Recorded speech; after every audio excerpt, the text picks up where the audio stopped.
Okay, this is a door glass removal video for a 2017 Chevy Cruze. I'm just making this because I looked online to see if I can find one and I couldn't.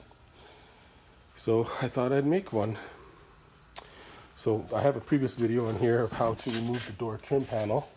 So you might want to watch that video first. And then once you have the door trim panel off, to move on to the glass, you need to roll the window down to this point on the regulator, and there's a little pin that you just push on, a plastic clip that holds the glass to the regulator.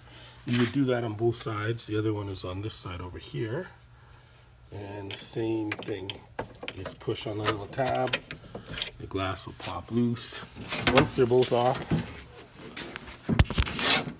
I usually just turn the glass on an angle and it just slides right out and you're good to go.